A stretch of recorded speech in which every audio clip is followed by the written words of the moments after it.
Television, this is real life.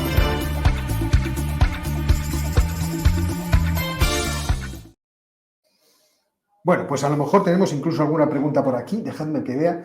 Albert Fernández López pregunta, ¿hasta qué punto Europa se puede enemistar con China si puede haber un cambio de política exterior de Estados Unidos con un cambio de gobierno? Es que a Europa no le conviene. ¿Tú crees que nuestra posición depende de qué presidente haya? No, pero tampoco a China le conviene enemistarse con Europa. O sea, imaginemos que fuera Trump. Imagino que Trump llega presidente. Lo primero que haría Trump cuando venga a Europa sería decir, ¡os lo dije! ¡Os lo dije! Sí. Pues a lo mejor empezamos a ver con buenos ojos a los chinos. Eso ya pasó en 2016. Es decir, en 2016-2017 el sentimiento en Bruselas era que los que iban en contra del libre comercio y del orden liberal, etcétera, etcétera, a Trump, y que los socios preferentes eran los chinos. Eso está escrito en los papeles de la Comisión Europea. Yo iba a decir, me tiraba de los pelos, pero bueno, pocos pelos tengo que tirarme. Pero vamos, que era digamos, el mantra de entonces. Claro. Vamos a ver, una cosa son, yo creo que aquí el personal anda un poco confundido. Una cosa son los negocios comunes que tenemos para hacer dinero y otra cosa son las posiciones políticas que tienen cada uno de los estados y las inferencias y las injerencias que hacen unos y otros en cada uno de los sitios. Lo que ha pasado hasta ahora es que las injerencias chinas en Europa han sido mucho más agresivas que las injerencias europeas en China. Europa se ha dedicado a meter dinero a China y los chinos se han dedicado a copiar patentes europeas. Entonces, aquello intentó solucionarse con el famoso acuerdo de la Asociación Estratégica para la Inversión, que ya Ursula el otro día declaró que le ha dado por muerto. Le ha dado por muerto completamente. Entonces, eso tienes que vigilarlo. O sea, una cosa es vigilar que no te roben, vigilar que no te quiten los papeles, que llevas la cartera, que no te has dejado el móvil encima de la mesa, etcétera, etcétera, etcétera.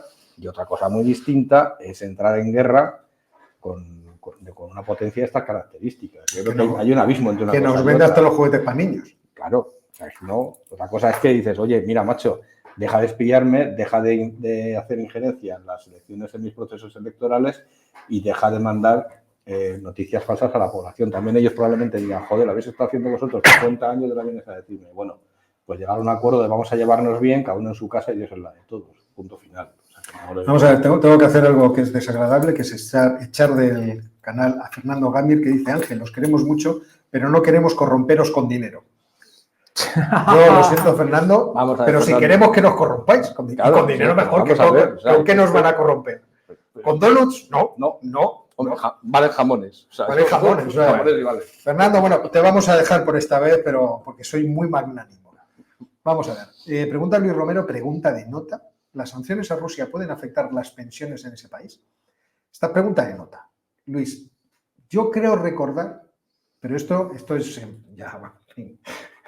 No es hablar por hablar, pero creo recordar que el sistema de pensiones ruso tiene una parte que paga el Estado a través de impuestos, no sé si impuestos o contribuciones, no lo sé, pero sí que hay otra parte que directamente financian las empresas a través de contribuciones, entiendo. Lo que no sé si se gestiona de forma privada. Entonces, ¿a qué me refiero? No sé si el sistema es un sistema mixto de sistema de reparto y sistema de capitalización o todo sistema de reparto.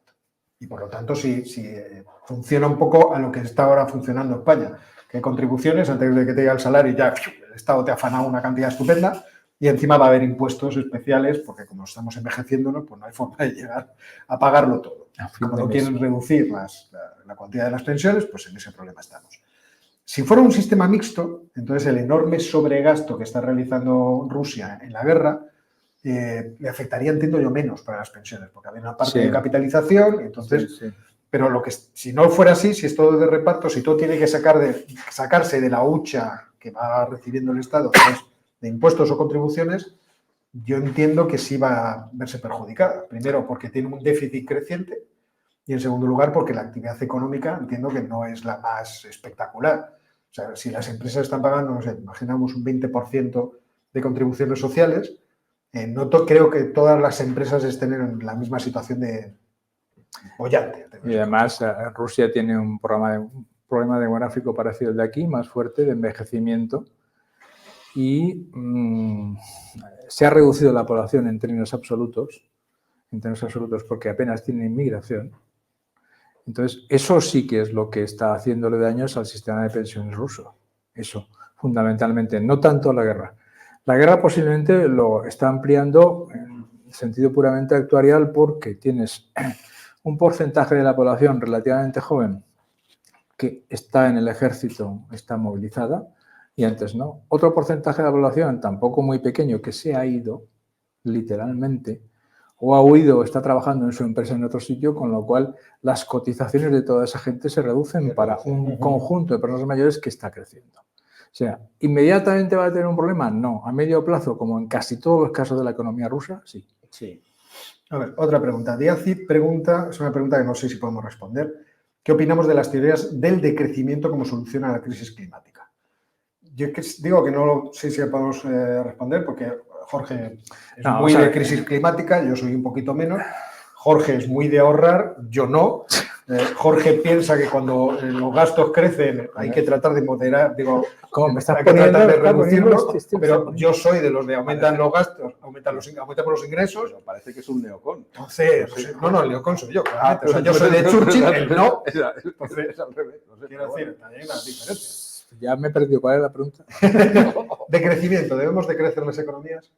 No, vamos a ver, si decrecemos las economías y existe un coeficiente de generación de residuos, contaminación, etcétera, etcétera, que es igual que esta relación con el número de habitantes, pues evidentemente los efectos sobre el medio ambiente se reducen. Pero si mientras tanto ese mismo efecto lo estamos teniendo por cambios en las tecnologías. Es decir, la relación que hay entre tonelada producida de lo que sea y tonelada o cantidad de CO2 emitido, etcétera, etcétera, se está reduciendo. Y muy posiblemente mucho más deprisa que lo que podríamos conseguir con una reducción de la población en términos generales. No, decrecimiento económico. Da igual. Hay unas teorías de decir, esto de empecinarnos en que el Producto Interior Bruto crezca, no. Vamos, esto es generar PIB, ¿para qué? Sí, pero es que... Yo me paso todos los días diciendo si es lo mismo, porque si el PIB decrece un 5% y existe una relación 1 a 1 entre el PIB y la contaminación en general, pues la contaminación se va a reducir un 5%. Pero es casi seguro que eso se hace ya con los nuevos medios técnicos en muchos sectores. Por tanto, utilizar eso como una forma de reducir los efectos sobre el medio ambiente por encima de otras cosas, no creo que funcione. Pero esto, yo no conozco esas teorías, pero vamos, conozco otro impacto del decrecimiento económico que es el desempleo. Entonces, si lo que pretende es que tengamos un desempleo crónico mucho más alto del que tenemos ahora y por lo tanto cada vez mayores capas de la población entren en situación de pobreza, no sé cómo se van a poder presentar estos señores a unas elecciones a defender no sé el qué. Porque al final podemos conseguir el efecto claramente contrario. O sea que la línea de trabajo es la que apunta Jorge, tecnología para reducir la emisión de carbono por cada unidad de PIB producida, eso es indudable. Pero bueno, tened en cuenta que cuando yo haga mi partido político, yo voy a ofrecer viviendas de más de 200 metros cuadrados y por lo tanto todo esto del decrecimiento a mí... Tienes que dejarlo entre paréntesis 15 años. No sé cómo decirte. 20 años. ¿Dónde hay que votarte? No, vamos. Mañana mismo. Vamos a ver. Referente a la polémica que acaba de surgir de Fernando Gámez, que decía que no nos quiere corromper, Óscar Olavarría, que es un amigo chileno, dice, a lo mejor podemos corromperlos con libros de cómics. Eso solo valdría conmigo. Pero tenemos a una persona seria dentro del canal, que le vamos a admirar durante mucho tiempo, que es Richarger, que nos invita a café y dice, ahí va un poco de corrupción. Sí, señor. Eso sí. Ese es el espíritu. Ese es el espíritu. Porque me estoy durmiendo. Todo lo demás son tonterías. Sí, Jorge se está durmiendo todo el rato. Ha tenido 2 cabezadas que decía, ¿qué está pasando? ¿Qué está ocurriendo? A ver, déjame que busque alguna otra película. Andrés, que se ha cambiado lo que se llama el dibujito que se suele poner, que me dice que es el símbolo del santuario que tiene Frank Cuesta, este famoso animalista, se puede porque es un verdadero animalista, un hombre que ama realmente a los animales. Pregunta, ¿cuánto más daño puede recibir Rusia económicamente? Habéis visto que los dos ni puta idea de quién es Frank Cuesta. Cuanto más daño ¿Cómo puede que no? recibir Rusia económicamente... Yo lo he visto muchas veces que le mordían todos los bichos. Sí me gusta. Sí Claro. me gusta. Vale, pero... Hacía no sé, cogían a la gran, ya veréis que esto no hace nada. que iban un traje de tenis por la selva y le Con mordían chanclas, en chanclas. No lo he visto. Menos mal, viven en el mundo. viven en el mundo. Sí, sí. ¿Cuánto más daño puede recibir Rusia Lo que pasa es que económicamente? es Fran de la jungla, no Fran Cuesta. Fran de la Junta. No, Franco, este es Ya como que- se llama. Joder, cuéntalo bien, claro, que Fran Cuesta y ¿quién es este señor? Pues yo porque tuviera... Ese es el apodo. Whatever, ahora que quedo soy yo. Esto es Venga, terrible. ala, Me la han tira. devuelto doblada. Tira. ¿Cuánto más daño puede recibir Rusia económicamente durante 2 años más de guerra? O sea, Andrés ya dice Todo esto para se va a largo. eternizar. Pues solo un dato que lo comentábamos antes en la comida. Según datos oficiales más o menos rusos, Rusia había previsto un déficit del presupuesto para todo 2023. Esa cantidad ya se ha dado en marzo. En 3 meses han alcanzado el déficit que tenían alcanzado durante 12 meses. Echar cuentas. Cada vez peor. Espera, que Tío Omega hace una pregunta que me encanta. Pregunta, con tantas tropas de Estados Unidos en Europa, si las saca de aquí ya tendríamos más soberanía estratégica, ¿se entiende? ¿Qué le parecería eso a los polacos y a los alemanes? ¿Pensó en eso Macron? Bueno, no creo, el Tío Omega, no creo que en eso se entretuviera mucho Macron. Tampoco tienen mucho ahora, ¿eh? No, ¿cuánto? ¿Pero cuánto? ¿40.000? No, mucho menos. ¿Tú crees? Sí. Luego lo Otra miro. cosa es tropas de la OTAN desplegadas, que eso es distinto. Pero Estados Unidos, yo no creo que tiene tanto. Llegó a tener aquí que 400.000. Después Hombre, de rebeldía. joder, eran Ya, pues tropas- se habían venido todos de turismo. Vaya, turistas sí que hay muchos. Está el centro de Madrid de turistas americanos. que A ver, vamos. pregunta interesante de Sergio Fernández. ¿La inflación económica mundial está sujeta, y mira, Ángel, Joder. al conflicto de Ucrania o no tiene que ver, no tiene demasiada incidencia? Os remito Esta al... pregunta, un momento, esta pregunta se refiere a el origen de la inflación actual es de costes o es monetaria. Como diría José Mota, esa pregunta lleva veneno amasado. ¿Y te crees que no nos hemos dado cuenta? Sergio. A ver, A ver. yo remito al vídeo magistral que hizo Óscar sobre que empezó con el petróleo y acabó con las commodities. Es un vídeo magistral. Vamos a ver, ¿qué está pasando? Es una inflación de costes, obviamente, alimentada por una demanda agregada que ya empieza a flojear, pero que hasta ahora ha sido muy fuerte porque seguimos con todas las subvenciones, subsidios, transferencias que se han hecho durante la pandemia y después. Recordemos que buena parte de estas cosas, buena parte de estas cosas siguen